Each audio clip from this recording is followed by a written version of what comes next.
So I need you to understand that by the end of this hour, we're going to be dissecting a coordinated felony fraud ring that involves a luxury Rolls-Royce, hundreds of thousands of dollars in fake insurance claims, and a literal physical bear suit. Honestly, it's madness. Right. And somehow, that is not even the most unhinged thing we have to cover today, because we also have the shocking murder arrest of rising 21-year-old music star D4 Vidi, which is, I mean, it is going to completely upend the music industry by Monday morning. You absolutely have to stick around to the end of the hour, because the details of these stories get progressively more insane. I promise you, reality is completely fractured today. It is an absolute garbage fire of a news cycle. Like, the deeper we get into the timeline, the more it just feels like an extended fever dream. We are Mike and Abby, and welcome to Daily World Podcast. Forget everything you know about boring news. We are taking the wildest, most impactful stories that hit the planet today and breaking them down so you don't have to. Whether you are on a long drive, crushing a workout, or just feeling a little bored, we are here to keep you updated with the world and make your next hour incredibly interesting. So we are looking at this 24-hour window spanning April 17th and April 18th, 2026.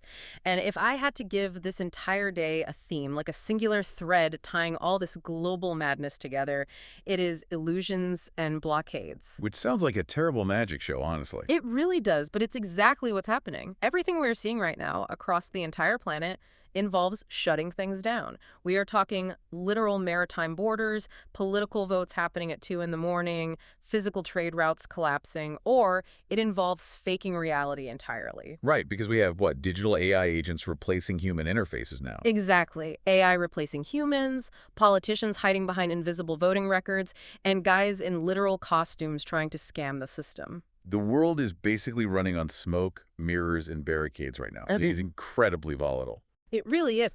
And nowhere is that barricade mentality more terrifying right now than in the Middle East.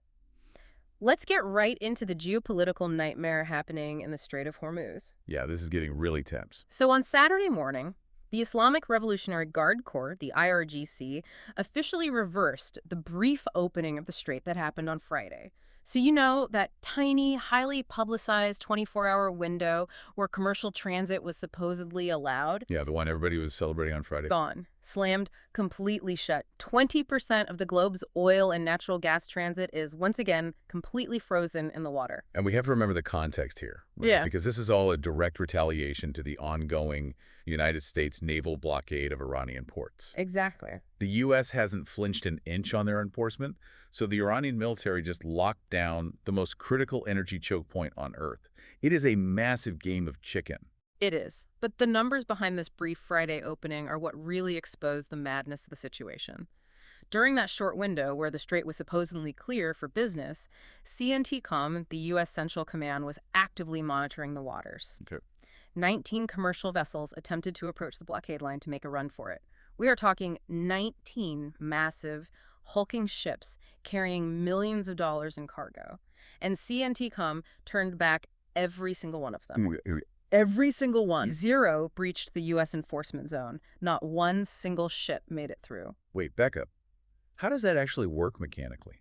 Because when I picture a naval blockade, I am picturing destroyers lined up bumper to bumper in the water, pointing massive guns at cargo ships and screaming over a megaphone. But they aren't just using physical boats to stop these massive tankers anymore, right? They are using satellite spoofing to create invisible blockades in the water. Yes, and this is the terrifying part of modern naval warfare that nobody really talks about. It's not just kinetic anymore. Iranian forces, before they even officially announced the reclosure on Saturday morning, started reestablishing physical mine zones, sure, but they also fired up heavy electronic warfare. They used satellite spoofing. Let me explain how screwed up this is. Please do. So the Global Positioning System, GPS, works by having satellites beam down incredibly precise timestamps to your receiver. If you have 4 satellites, your receiver calculates exactly where you are based on how long those signals took to reach you. Right, simple triangulation. It's the same thing my phone does when I'm trying to find a coffee shop. Exactly, but GPS signals coming from space are actually incredibly weak by the time they hit the surface of the Earth.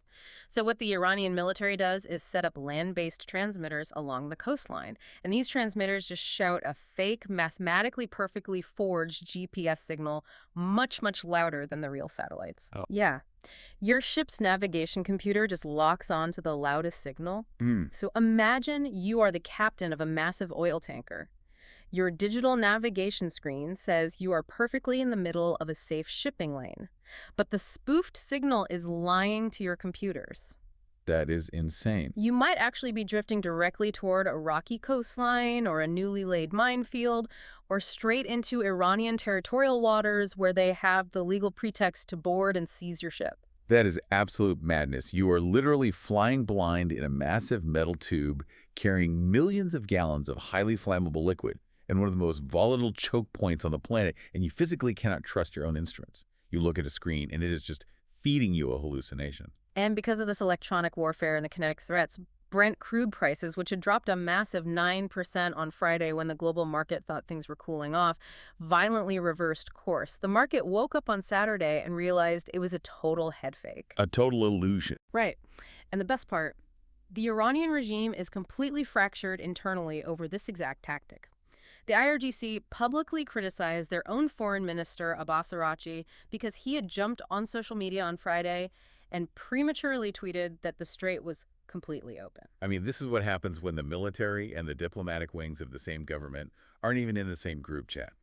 The foreign minister is trying to look reasonable and diplomatic on the global stage, and the IRGC is actively laying sea mines and spoofing GPS signals to completely ruin his PR campaign. The internal communication is a disaster. If you're watching on YouTube right now, drop a comment if you think the global economy can survive another month of this kind of maritime brinkmanship, because it looks like a total disaster from here. Yeah. I mean, 20% of the world's energy supply is effectively trapped in a geopolitical staring contest, and nobody is blinking. It is totally unsustainable. You cannot hold a fifth of the world's energy hostage and expect the global markets to just shrug it off. That alone is a geopolitical nightmare, but it completely pales in comparison to the absolute mess we're about to get into regarding a bureaucratic failure in Eastern Europe. You are talking about the situation in Kyiv. This is one of the darkest stories of the weekend, because while nations are fighting over oceans, the actual bureaucracy of a war zone is creating domestic tragedies on the ground. Yeah, this is a heavy one. In the Holosivsky district of Kyiv, a 58-year-old Russian-born resident of Donetsk went on an absolutely horrific rampage. This happened Saturday afternoon. He killed 6 people and injured 15 others. Just completely senseless. It started in a residential apartment building, which he set on fire, and then he just walked outside and started opening fire on innocent pedestrians in the street. And the timeline here is what makes it so intense. This wasn't a quick situation that was resolved in 5 minutes. This dragged out into a massive, agonizing standoff. Right. So after killing 4 bystanders in the street, he retreats into a local supermarket.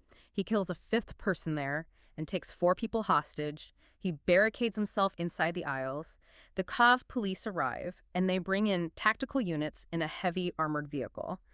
A female police negotiator stood behind this armored vehicle for 40 straight minutes, talking to this guy, trying to de-escalate the situation. 40 minutes. 40 minutes of high-stakes life-or-death negotiation while there is a wounded person bleeding out inside the store, right near the cash registers. Exactly. The negotiator was begging him to just let the paramedics inside, but he flat out refused to allow medical aid for the wounded hostage. Finally, the Interior Ministry head, Ihor Klemenko, realized the guy was never going to surrender. He gave the final order. The negotiations failed, the tactical units breached the supermarket doors, and they neutralized the shooter. Right. President Zelensky later confirmed that the 4 hostages were rescued safely, but tragically, one young woman died later at the hospital from her injuries because the medical aid was delayed for too long. Okay, here's the part of this story that makes me want to put my head through a wall. The sheer bureaucratic absurdity of it all. We are talking about the capital of a country that is in the middle of a massive existential war. Missiles are flying over the country. And yet this 58-year-old guy, a Russian native from Donetsk, goes on this rampage with a legally registered carbine assault rifle. Legally registered. The paperwork was perfectly in order. He registered it in December of 2025. How does that even happen? Just a few months ago, he successfully renewed his gun permit and submitted a perfectly valid medical certificate. In a literal war zone, how does the bureaucratic machinery for stamping a medical certificate for an assault rifle work flawlessly for a guy who is clearly about to snap, but everything else in the country is in chaos? The sheer absurdity of someone casually renewing their carbine permit in Kyiv right now It is madness. The paperwork survived, but the common sense completely evaporated. It's an institutional failure of the highest order, and it has immediately triggered a massive government investigation into the medical institutions that are certifying gun owners in the capital. Because clearly, the psychological screening process is practically non-existent or completely corrupted. People are just rubber stamping medical clearances for deadly weapons while air raid sirens are going off. It shows that even when a society is under extreme external pressure, the internal administrative rot can still get people killed. But this idea of administrative paperwork creating real-world chaos transitions perfectly into what's happening with global borders right now. Oh, absolutely. The concept of a border is getting really flexible right now, depending entirely on who has the biggest military hardware. Look at Israel and Lebanon. They're currently supposed to be in the middle of a U.S.-brokered 10-day ceasefire. April 16th, they shake hands, diplomats take photos, and they promise 10 days of peace. Sounds good on paper. Right. But what happens on April 17th and 18th? The Israeli military officially codifies a yellow line buffer zone in southern Lebanon. A yellow line. So they're just taking a Sharpie, drawing lines on a map inside another sovereign country, and calling it a restricted zone. Inside Lebanese territory, they are restricting civilian movement in key strategic areas, mirroring the exact territorial control strategies they have used in Gaza for years. And this is happening precisely when displaced Lebanese families are supposed to be returning to their homes because of the ceasefire. This is the cruelest irony I have ever heard. You negotiate a ceasefire with the explicit diplomatic goal of allowing displaced civilians to finally stop living in temporary tents and go back to their actual neighborhoods. And the second the ink is dry on the treaty, you draw a massive yellow circle around their specific neighborhoods and say, actually, this is a restricted military buffer zone now. If you walk here, you're a target. You're literally creating a no-go zone for the exact families the ceasefire was meant to protect. It just manufactures a secondary displacement crisis under the guise of security. And it gets so much worse. Despite the so-called truce, there are multiple eyewitness accounts on the ground reporting 3 separate Israeli strikes targeting medical personnel in southern Lebanon early Saturday morning. The Lebanese president, Joseph Aoun, is absolutely furious. He gave a speech saying Lebanon will no longer be a pawn for regional powers to play games with. I mean, you can't blame him. But the direct talks between Israeli and Lebanese officials, which, by the way, are the first direct talks in decades, are completely gridlocked over how to even define the boundaries of this imaginary yellow line. Well, it is because the line isn't meant to be defined legally. It is meant to be a shifting goalpost. It's an illusion of a border that can move whenever the military needs it to move. But you see this kind of massive strategic shifting everywhere right now. Look at Japan and Australia. Yes. Talk about a monumental shift in global defense postures. Saturday morning, the governments of Japan and Australia signed a historic, massive $6.5 billion agreement. Australia is buying 3 Mogami-class frigates from the Japanese Navy, which, for people who don't track naval hardware or defense procurement, is a staggering deal. These aren't just little coastal patrol boats. The Mogami-class frigates are hardcore, ultra-modern, multi-mission vessels. They have stealth capabilities, they do advanced anti-submarine warfare, they deploy unmanned surface vehicles for mine countermeasures. They are incredibly advanced pieces of military technology. But the hardware itself isn't even the biggest part of the story. The history is the story. This is Japan's largest single defense export deal since the end of World War II. Since 1945, under Article 9 of their constitution, Japan has maintained a strict pacifist stance. They explicitly renounced war as a sovereign right and heavily restricted their defense industry from exporting lethal weapons. Right, for 80 years they stayed out of the global arms bazaar. Exactly. With this frigate deal, Japan is officially definitively abandoning that pacifist stance. They are entering the global arms market in a massive way to counter regional threats from China and the Indo-Pacific. They are looking at the map, looking at the tension over Taiwan and the South China Sea, and deciding that 80 years of philosophical pacifism isn't going to keep the shipping lanes open.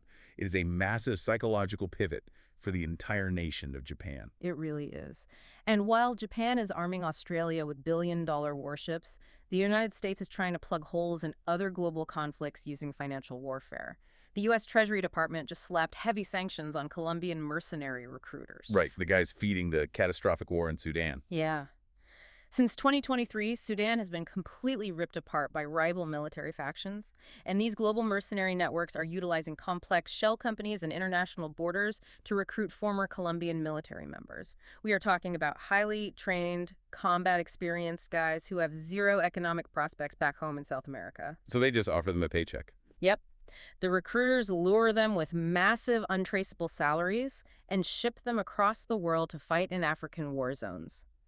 The U.S. is trying to stop the privatization of warfare by sanctioning the money flow, but it is incredibly difficult. You freeze one bank account and three more open up in a different jurisdiction. And just to prove that diplomacy occasionally still exists in this chaotic world, we do have one tiny bright spot. The Dominican Republic and Haiti just announced they are reopening their shared airspace and restoring commercial flights starting in May. Which is huge for the local economy, considering it has been closed for over 2 years because of a massive dispute over water rights and a canal on the Massacre River. The 2-year closure absolutely devastated regional trade. We are talking about farmers who couldn't export goods and families who couldn't see each other. It is a relief for them, but honestly, that diplomatic win is a tiny drop in the bucket. That alone is wild, but it completely pales in comparison to the absolute mess we're about to get into regarding the midnight cowardice of the U.S. Congress. Oh man, the cowardice is off the charts. Let's pivot to U.S. politics and law, because what happened in Washington on Friday night is the exact definition of political theater masking a constitutional crisis. We are talking about FISA, Section 702. The warrantless surveillance program, the absolute crown jewel of the American spy agencies. Exactly.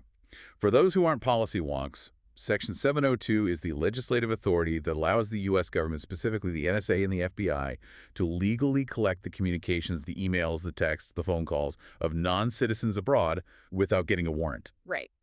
But as we all know, and as civil liberties groups have been screaming about for years, this massive digital net sweeps up an insane amount of incidental data from actual American citizens. It is a massive backdoor violation of the Fourth Amendment, which is supposed to protect us from unreasonable search and seizure. So this law was set to expire completely on April 20th. Which naturally means Congress, in all its wisdom, waited until the literal last possible second to deal with it, resulting in absolute chaos. Absolute, unmitigated chaos in the House of Representatives on Thursday. The GOP leaders tried to push a clean 5-year renewal of the program. It failed miserably. A bipartisan coalition of 20 lawmakers blocked it because it didn't require a warrant for searching the American data that gets swept up. And then what happened? Then they panicked and tried an 18-month extension, which is what President Trump was demanding on Truth Social so he could deal with it if he wins the next election. That also failed to advance. Nobody could agree on anything. So what do? The Senate steps in for an emergency Friday session, and at roughly 2 in the morning, they pass a pathetic 10-day stopgap measure. 10 days. They couldn't agree on 5 years. They couldn't agree on 18 months, so they kicked the constitutional can down the road by 240 hours. But tell them how they voted. Tell them the exact legislative mechanism they used at 2 in the morning. Oh, they used a voice vote. I just want everyone listening to truly appreciate the spineless, pathetic nature of a voice vote at 2 in the morning. Yeah. You have a room full of highly paid politicians who are so terrified of going on the public record regarding your Fourth Amendment rights that they literally just shout aye or nay in a dark room so no one can write their name down. It is the political equivalent of ding-dong ditching the American public. You get to violate the Constitution, and you don't even have to face your constituents at a town hall and own up to it.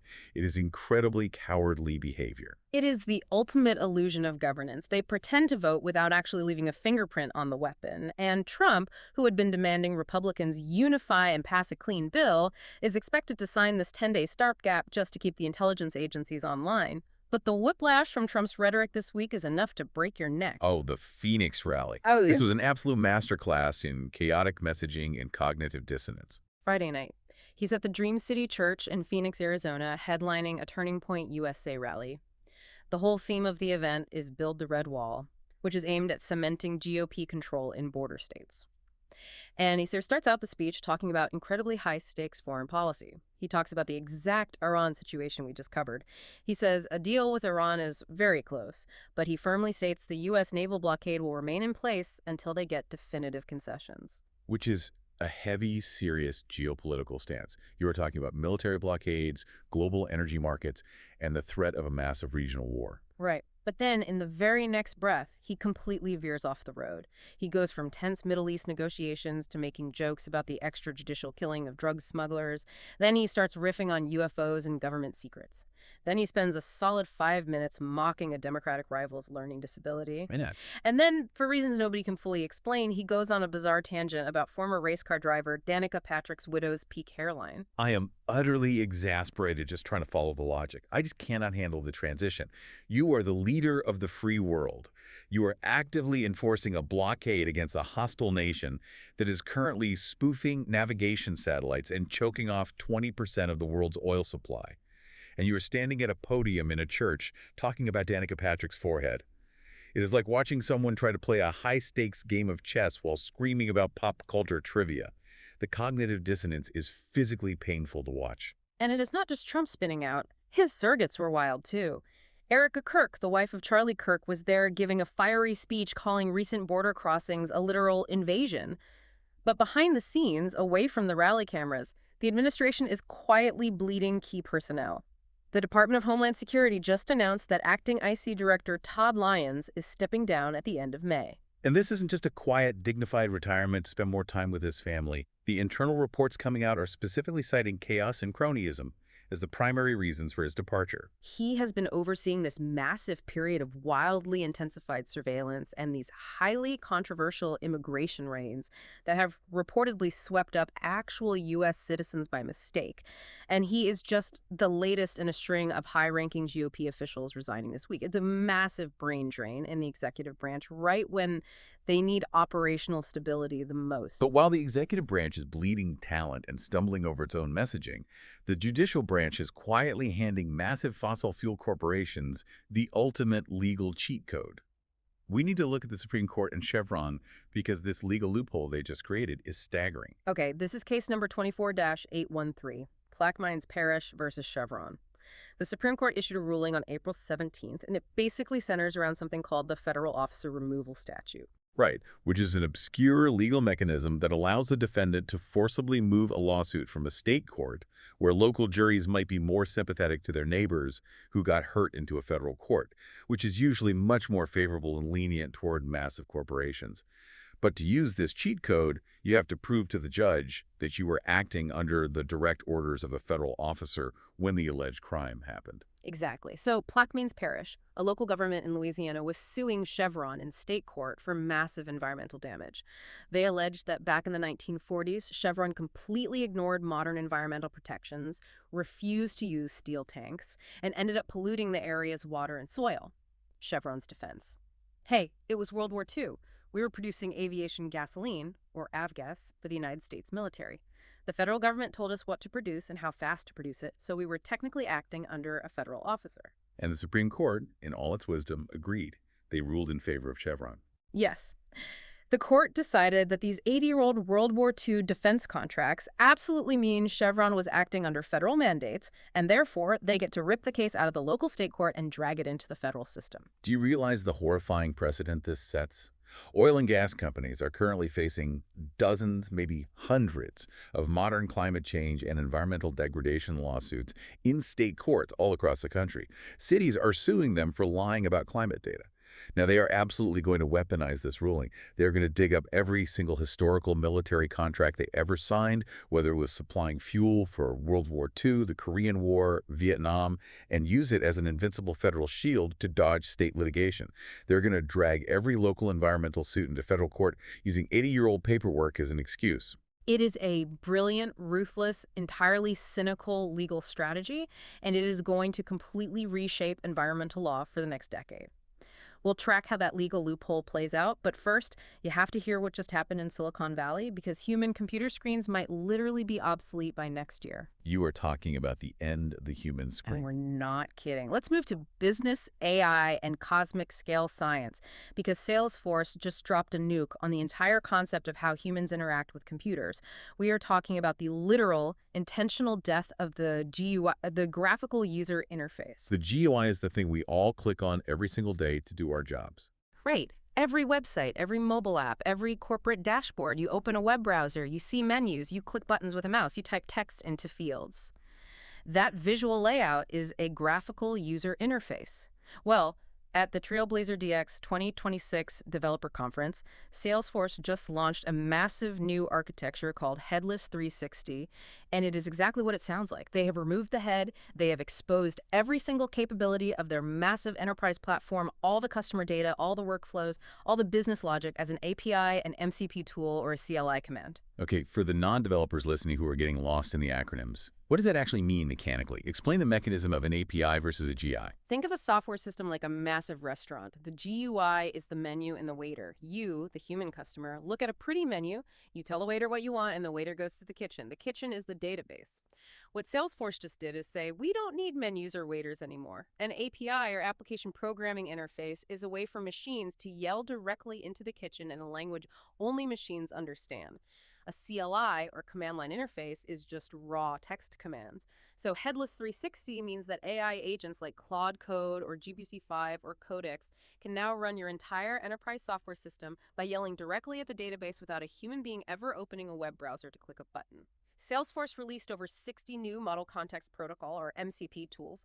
They released 30 pre-configured coding skills for external agents. They built an entire environment called Agentforce Vibes 2.0 that natively supports multi-model AI. So we are literally paying $50 million a year in corporate software licenses to build an internet where robots just talk directly to other robots. Yeah. I'm freaking out slightly.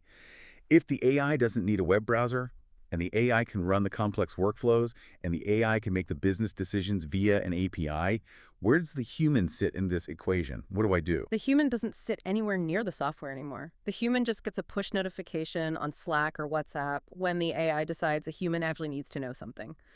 They created this thing called the Agentforce Experience Layer. It separates what an AI agent does from how it appears. So the AI is doing the work invisibly in the background, crunching millions of rows of data, and it just natively renders a simple text message on your Microsoft Teams or your phone when it finishes a massive project that used to take a team of analysts 3 weeks. I know half of you listening on a drive right now are screaming at your dashboard about AI taking over. I get it. If you're watching on YouTube right now, drop a comment with the exact year you think your job gets automated into a headless API. Because I used to think my job as a knowledge worker was safe until at least 2030. And now I am looking at my calendar sweating. It is accelerating at a breakneck pace, and the corporate restructuring at the top of the AI food chain reflects that acceleration. Look at OpenAI, the company that basically started this massive AI arms race, just finalized its ultimate terrifying form. The era of the "we just want to study AI safely for humanity" nonprofit research lab is officially dead and buried. They completely gutted it. OpenAI is currently pursuing a mind-boggling $180 billion valuation. $180 billion, and to appease the massive institutional investors required to hit that number, they have completely overhauled their governance board to transition into a fully commercialized, cutthroat, for-profit structure. Who is running the show now? Yeah. Who is actually in charge of the most powerful technology on Earth? Fidji Simo, the highly aggressive CEO of Instacart, is the new chair of the board, replacing Brett Taylor. Sarah Fryer, the former CFO who spent years ruthlessly scaling companies like Square and Nextdoor, has been promoted to president. She is going to oversee global business operations, monetization strategies, and investor relations. Carnegie Mellon professor Zico Coulter is on the board. Microsoft's chief technology officer Kevin Scott is officially joining as an observer to protect their massive investment. And who got kicked out in the bloodbath? Former Treasury Secretary Larry Summers is out. The Protero Original Foundation Board is being transitioned and essentially dissolved into the new Group PBC Board. They're stripping away the academic nonprofit veneer entirely and staffing up with hardcore Wall Street-ready executives who know how to maximize shareholder value. They are gearing up for a massive public market debut. It is the ultimate corporate pivot. They sold the world on this philosophical mission of "we are building safe AI for the betterment of humanity." And the second the technology actually worked, it instantly became, "we are building a $180 billion money printer and firing the ethicists." Exactly. The tech world is entirely focused on creating digital illusions, but while they are doing that, scientists are literally measuring the physical forces that reshape the actual galaxy. We are casually detecting rotten eggs across the galaxy, which is wild, but it's nothing compared to the toxic mess unfolding right now in Hollywood. Wait, before we get to Hollywood, you can't just drop rotten eggs across the galaxy and not explain it. Right. Okay, let's look at the James Webb Space Telescope. April 18th. Scientists just announced they have successfully measured the kinetic power of black hole jets for the very first time in human history. They used an incredibly complex planet-sized network of synchronized radio telescopes to look at Cygnus X1, which is one of the very first black holes humanity ever discovered. So a black hole is famous for consuming matter. Its gravity is so strong, not even light can escape, but it doesn't actually swallow everything that falls toward it, right? It spits some of it back out into space. Yes, the physics of it are wild. These ejections are called relativistic jets. As the black hole eats gas and dust from a companion star, the magnetic field gets incredibly twisted, and it ejects a portion of the superheated matter out from its poles into the surrounding galaxy. And thanks to new quantum-enhanced signal processing, which basically filters out the cosmic background noise at a subatomic level, we finally know exactly how fast and how powerful these jets are. Are you ready for the math on this? Yep, me. The physical matter in these jets is traveling at 99% the speed of light, and the kinetic power of these jets packs the explosive energy of 10,000 suns. 10,000 suns. That is completely incomprehensible to the human brain. A single star is a massive, raging nuclear fusion reactor that is mind-boggling. 10,000 of them focused into a single beam of matter traveling at the speed of light. What does that even do to a galaxy? It literally carves giant, empty bubbles into the interstellar medium. The scientists describe these jets as cosmic thermostats. These massive beams push so much gas away that they prevent galaxies from getting too crowded with new stars. They physically regulate the growth and temperature of the entire galaxy.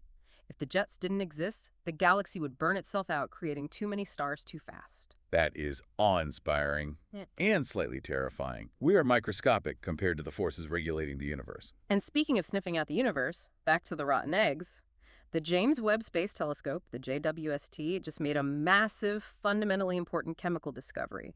Astronomers from UCLA and UC San Diego pointed the telescope at a massive exoplanet called HR 8799. It is a gas giant located 133 light-years away from Earth. They used a new technique called coronography to physically block out the blinding light from the host star, which is 10,000 times brighter than the planet itself, and they analyzed the chemical spectrum of the planet's atmosphere. They found hydrogen sulfide. Hydrogen sulfide, otherwise known as the exact gas that smells like rotten eggs on Earth. Yes, the universe is incredibly majestic, but apparently it also smells terrible. But this is a huge deal for astrophysics. This is the first time we have ever definitively detected sulfur gas on a gas giant outside our own solar system, and it proves something fundamental about how planets physically form. How so? Explain the mechanism of planetary birth. There are two main theories for how gas giants form. One is disinstability, where a giant cloud of gas just suddenly collapses under its own gravity to form a planet. The other is core accretion. The presence of heavy elements like sulfur heavily indicates this planet formed via accretion, meaning it slowly, agonizingly gathered solid ice, rock, and dust from the disk around its star over billions of years to build a massive core, and then its gravity pulled in the gas. Finding the sulfur is like finding a fossilized record of planetary formation. So we are literally sniffing out rotten eggs across the cosmos to figure out how solar systems are born. I love science. And back here on Earth, we are maxing out our own solar science to try and save our own planet. Jinkosolar, a massive energy company, just set a new certified world efficiency record for industrial Topicon solar cells, 26.66% efficiency. Which, to an average person listening, 26% sounds incredibly low. They're probably thinking, why is 74% of the sunlight being wasted? But in the physical solar industry, that number is basically hitting the ceiling, right? It is the absolute end game for traditional silicon technology. There is a law of physics called the Shockley-Queisser limit, which dictates that the absolute theoretical physical limit for silicon solar efficiency is roughly 29.4%. You physically cannot extract more energy than that from a silicon wafer because of how light photons interact with electrons. Jinkosolar got to 26.66 by using a dual-sided electrical synergy optimization strategy. Okay, translate that marketing jargon into science. It involves high-resistance boron emitters and double-layer tunneling silicon oxide. Basically, they engineered the microscopic layers of the cell to prevent electrons from getting lost or reabsorbed before they can become electrical current. They squeezed every single drop of energy out of the panel. They even achieved an 88.3% bifaciality, meaning the back of the panel generates massive power just from ambient light bouncing off the dirt on the ground. We have basically squeezed the rock dry. To get any better, the industry will have to abandon pure silicon and move to experimental tandem perovskite layers. Okay, so now we can get to the toxic mess in Hollywood, Yeah. because I have been waiting for this. Let's get into pop culture, sports, and weird crime, because the entertainment world is incredibly dark today. It really is. We have to start with the most shocking, tragic story of the weekend. Rising 21-year-old music star D4VD, who just had a massive single hit the top 40 a few weeks ago and was practically everywhere on TikTok, has been arrested and officially charged with the murder of a teenager named Celeste Rivas in Los Angeles. This came completely out of nowhere. A rising pop star with a seemingly clean image suddenly arrested for a brutal homicide. The details are chilling, and they are moving fast. He was taken into custody by the LAPD between Friday night and Saturday morning. The LA County District Attorney's Office is officially dropping formal criminal charges by Monday morning. And the only reason they waited through the weekend is because the LAPD put massive, overwhelming pressure on the prosecutors after they secured what internal sources are calling the goods. In legal terms, the goods usually means undeniable, airtight forensic or video evidence. You don't arrest a famous musician unless you have a smoking gun. Exactly. They allegedly have forensic DNA evidence and direct security video linking D4VD to the actual shooting. He is currently being held without bail in a high-security facility. The Rivas family is understandably devastated, and they have hired high-profile attorney Patrick Steinfeld.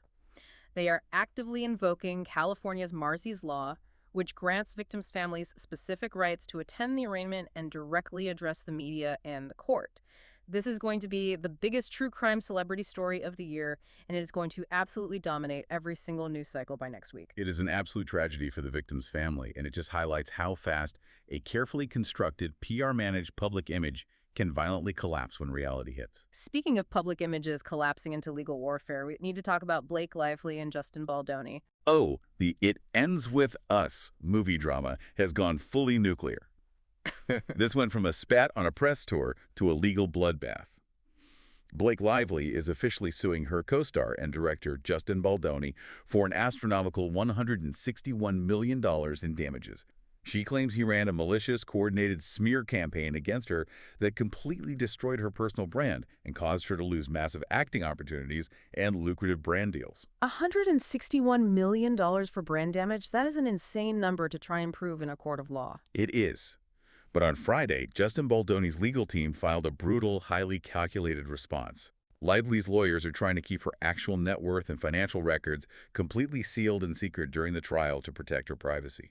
Baldoni's lawyers filed documents basically saying, absolutely not. You are claiming massive financial loss as the core of your lawsuit, so your current financial status is super important. You brought the money into the drama, so we get to look at the books. But here is the absolute kicker. Baldoni is legally demanding that Ryan Reynolds' income be brought into the trial. You cannot be serious. He wants to drag Deadpool's money into this. Baldoni's argument is that Lively's schedule, her lifestyle, and her career choices are often dictated by Ryan Reynolds' massive earning potential. So yes. I mean, that is just magnificent, weaponized legal trolling. You have a guy literally going to a federal judge to demand Ryan Reynolds show his bank account just to prove that his co-star isn't broke. The sheer absurdity of trying to legally prove poverty when you are married to an A-list superhero is astounding. You cannot claim you lost income and are suffering financially when your husband makes $50 million a movie. It is going to turn the trial into a highly public, extremely messy debate over their private marital finances. And while billionaires fight over brand damage, the toxic mom group Feud in the influencer space is escalating. Please tell me this involves incredibly wealthy people in their 30s acting like insecure high schoolers. 100%. So actress Ashley Tisdale recently wrote a highly emotional essay for The Cut, where she claimed she was viciously iced out of this elite, affluent Southern California celebrity mom group that allegedly included Hilary Duff, Mandy Moore, and pop star Meghan Trainor. The intense psychological trauma of being excluded from the Disney Channel alumni group chat, just devastating. Well, Meghan Trainor took to TikTok on Friday to fiercely deny any involvement whatsoever. She basically said, I have absolutely no bad blood with Ashley, and I wasn't even in that specific group chat. She completely washed her hands of the drama. But Hilary Duff's husband, musician Matthew Coma, decided to pour a massive can of gasoline on the fire. He publicly responded to the essay by calling Ashley Tisdale the most self-obsessed, tone-deaf person on earth. Wow, he did not hold back at all. The celebrity mommy blogger space is completely ruthless. It is just non-stop psychological warfare disguised as pastel-colored parenting tips. It really is. In slightly more positive music news that doesn't involve lawsuits or mom shaming, Madonna made a massive, unannounced surprise appearance at Coachella on Friday night. She hit the stage in full lingerie alongside Sabrina Carpenter. They performed a massive medley of hits, and Madonna officially announced her new album, Confessions to Second, which is the direct sequel to her legendary 2005 album Confessions on a Dance Floor. Which is a genius, highly calculated marketing move. Sabrina Carpenter is 40 years younger than Madonna and is dominating the charts right now.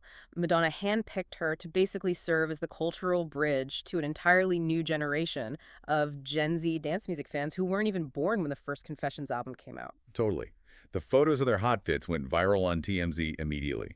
And rounding out the entertainment news, massive YouTube fitness star Caleb Marshall, better known to millions as the Fitness Marshal, and his husband Cameron Moody just filed a joint petition for divorce. They'd have been legally married for 3 years, right? 3 years married, but together for several years before that. The legal documents show it is an amicable split. They are asking the court for a simplified dissolution of marriage. But it is a massive deal for the YouTube channel because Cameron Moody wasn't just a spouse. He was a core producer and a highly visible, frequent background dancer in those massive workout videos. So it is a complicated professional split, just as much as a personal one. It is always a bummer when personal and professional lives untangle like that. We'll track the fallout of that channel later, but first, you have to hear what happened in the NBA, because the play-in tournament just delivered a massive dynasty-ending upset. Friday night, winner-take-all basketball. The Phoenix Suns completely dismantled and eliminated the Golden State Warriors, 111-96. The end of the Warriors dynasty, officially written in stone. It really feels like the final nail in the coffin. Jalen Green was an absolute monster on the court. He dropped 36 points, shooting an incredible 8 of 14 from three-point range. Jordan Goodwin added 19 points and 6 steals. The Suns came out swinging and built an early, insurmountable 33-15 lead. The Warriors tried to mount a desperate late rally, but the Suns' defense locked down Stephen Curry completely. They held Steph to just 17 points on an abysmal 4 of 16 shooting night. 4 of 16 for Steph Curry in an elimination game is brutal. The magic was just gone. And things got extremely heated and toxic at the end, right? Yep. Oh, incredibly toxic. Late in the fourth quarter, with the game slipping away, Devin Booker and Draymond Green got into an intense, screaming verbal altercation at half court, and the refs just tossed them both. Double ejection to end the night. But the Suns held on. And the crazy thing regarding the stats is that the Suns blew a massive double-digit lead in their first play-in game earlier in the link. This is the first time in the entire history of the play-in format that a team successfully avoided elimination after choking that hard in their first game. They advanced to face the top-seeded Oklahoma City Thunder on Sunday. That is going to be an incredibly physical series. What else do we have in sports? Golf history was made. Rory McIlroy just won back-to-back Masters titles at Augusta. Wow, that is an incredibly rare feat in modern golf. He is only the 4th player in the 90-year history of Augusta National to win consecutive green jackets. He held off world number 1 Scottie Scheffler down the stretch to secure his 6th major championship. That puts him 1 ahead of Seve Ballesteros and ties him with Nick Faldo on the all-time list. He is 36 years old and just 1 major win away from tying absolute legends like Bobby Jones and Arnold Palmer. Even Donald Trump, who frequently golfs with McIlroy, took to Truth Social to congratulate him, calling it a historic win. He is on an absolute tear. Huge tear. And in baseball, the business side of the sport is exploding. The San Diego Padres are reportedly about to be sold for a record-breaking major league price. The details of the deal have been kept incredibly quiet, but financial insiders say the finalized price will completely shatter the previous benchmark for U.S. professional sports team valuations. Which is fascinating economically, because the reason for sports network market, which is how these baseball teams make their massive local TV money, has been completely collapsing and going bankrupt lately. But clearly, billionaires now view a sports franchise as a pure trophy asset. They don't care if the broadcast revenue is drying up. They just want the sheer prestige of owning the team and showing off at the owners' meeting. Exactly. It is billionaire bragging rights. And speaking of baseball prestige, the Chicago Cubs are putting on an offensive explosion. They just destroyed the New York Mets 12-4 on Friday night. That is their 3rd straight game-scoring double-digit runs, which they haven't done yet this entire season. Nico Horner hit his 3rd home run of April. He has suddenly, inexplicably transformed into this massive power hitter, and he is a total X factor right now. The Cubs have outscored their opponents by a ridiculous margin of 36-11 over the last 3 days. Just an absolute offensive clinic. And real quick for the hockey fans listening, the NHL Central Scouting Bureau just dropped their final prospect rankings for the 2026 draft. Gavin McKenna, who happens to be a cousin of phenom Connor Bedard, locked in the consensus #1 spot. He has been averaging a ridiculous point per game in the WHL. James Stenberg took the #2 spot. Scouts are saying this draft is incredibly deep for defensive talent, with a massive ton of highly rated blue liners projected in the top 15. Good news for teams that desperately need to rebuild their defensive lines. But I've been waiting for this all hour. We have reached the summit of human absurdity.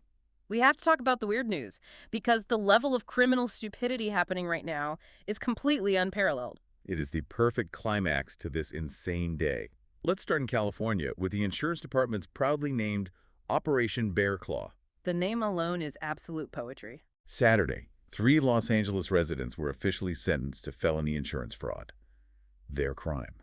They submitted $142,000 in claims to their insurance companies, alleging that a massive wild bear had completely destroyed the luxurious leather interiors of a Rolls-Royce and 2 Mercedes-Benz vehicles parked in the San Bernardino Mountains. Now, bear damage does happen in the mountains. Bears break into cars looking for food left on the seats, but how did they get caught in the lie? They got greedy, and they provided too much evidence. They submitted actual security video footage to the insurance company showing the bear crawling inside the vehicles and scratching the seats. The insurance claims adjuster watches the tape, gets extremely suspicious, and calls in a biologist from the Department of Fish and Wildlife to review the footage. The biologist watches the video for about 10 seconds and concludes, that is clearly a human being in a bear suit. Wait, how bad was the suit? Like a cheap Halloween costume? The biologist pointed out that the bear had human-like dexterity in its paws, and its joints were bending exactly like a person in a costume, not a quadruped animal. The biomechanics were completely wrong. Yeah. But it gets so much dumber. The suspects actually forged their own fake wildlife expert reports to back up the claim. But the biologist looked at the high-resolution photos of the damage inside the Mercedes and realized the claw marks ripped into the leather seats were perfectly geometrically symmetrical. Because they were using a manufactured tool, animals don't slice with perfect geometric symmetry. Yes. When detectives eventually raided their house, they found the furry brown bear costume sitting in a closet right next to metal meat claw BBQ tools that they had used to physically scratch the leather seats. They literally put on a furry suit, climbed into a 6-figure Rolls-Royce, and used pulled pork shredders to destroy their own car for a payout. It is a profound level of stupidity. Like, the dedication to the bit is almost respectable, but the execution is just a complete garbage fire. But they aren't the only ones using disguises to commit fraud. Federal prosecutors in Atlanta just unsealed massive wire fraud charges against Luther Davis. He is a former defensive tackle for the University of Alabama. He is a massive guy, roughly 6'3", 300 pounds. Okay, an athlete. He used elaborate, expensive Hollywood-style makeup and custom wigs to impersonate 3 different active, famous NFL players. He would set up in-person business meetings with wealthy investors in very dim, incredibly high-end, expensive restaurants. He would show up in these disguises, pretend to be a current Pro Bowler, and convince these people to partner with him on massive real estate investments. He successfully scammed them out of $20 million. $20 million? Well, he just put on a wig and pretended to be someone else in public. How does the mechanic of that scam even work? He was incredibly smart about the logistics. He specifically targeted NFL players who had the exact same massive height and physical build as him. So when this 300-pound behemoth walks into a dimly lit steakhouse wearing the right designer clothes and a high-end wig, the investors were so starstruck and intimidated by his size that they didn't look too closely at his face. The illusion held up just long enough to get the wire transfers cleared. He is expected to plead guilty later this month. See, that is the difference between an amateur and a professional scammer. The bear suit guys get caught by a biologist because they used BBQ tools.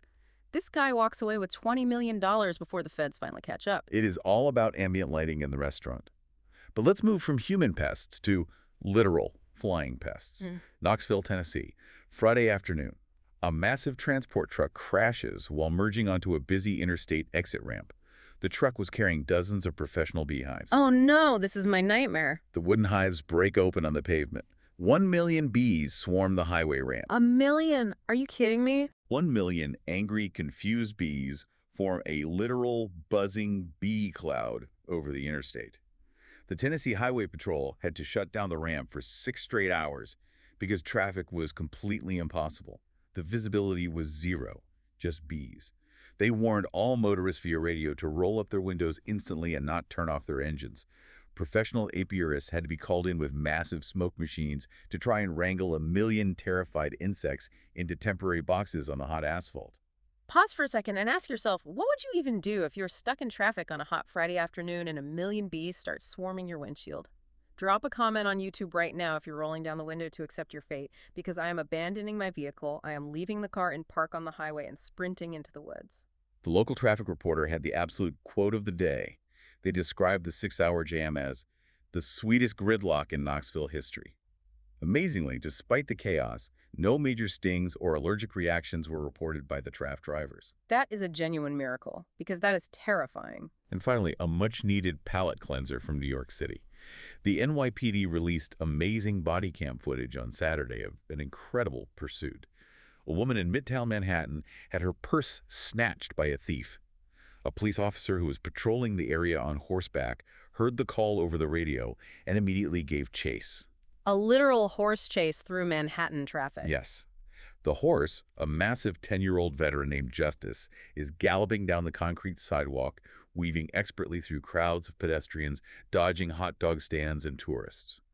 The suspect tries to lose them by cutting sharply through a narrow alleyway that has a low orange plastic construction barrier blocking it. Just as the horse literally jumps over the construction barrier without breaking stride, corners the terrified suspect in the alley, and the guy just gives up and drops the puss. You cannot outrun a 1,000-pound horse in an alley. That is incredible. The suspect was officially charged with grand larceny, and the NYPD confirmed to the press that Justice the horse received extra apples at the end of his shift for the successful barrier jump. Good for Justice. He earned those apples. He is the only one functioning normally today. Look, scanning this entire 60-minute spread from the geopolitical blockades shutting down the global oil supply to the AI agents taking over software interfaces, down to the guys in the bear suits committing fraud, how do you synthesize this chaos? What is the actual takeaway for the listener? I think the final takeaway here is that we are firmly, undeniably living in an era of elaborate fakes. The concept of reality is getting harder and harder to pin down. You have high-end API infrastructure where AI agents are pretending to be human workflows, making massive corporate decisions invisibly. You have politicians hiding behind 2 in the morning voice votes to fake a consensus so they don't have to take accountability. You have invisible satellite spoofing, faking the locations of massive oil tankers to create blockades. And you literally have guys in wigs and bear suits trying to fake their way to a payday. Everything is a costume. Everyone is wearing a mask. Exactly. The biggest challenge for us tomorrow and for the rest of this decade isn't just acquiring information. We have plenty of information hitting our phones every second. The challenge is figuring out what is actually real and what is just an incredibly well-designed illusion meant to trick you. And that is a terrifying, fascinating place to be. It is a massive house of mirrors, and we are all just trying to find the exit. All right, if we made your drive, your workout, or your downtime even a little bit better today, do us a massive favor. Whether you are watching on YouTube, streaming on Spotify, listening on Apple Podcasts, or literally anywhere else, hit that follow or subscribe button right now. We drop episodes like this every single day, bringing you the world's news in the most interesting way possible. Lock in, because you do not want to miss the crazy stories we have queued up for tomorrow. See you then.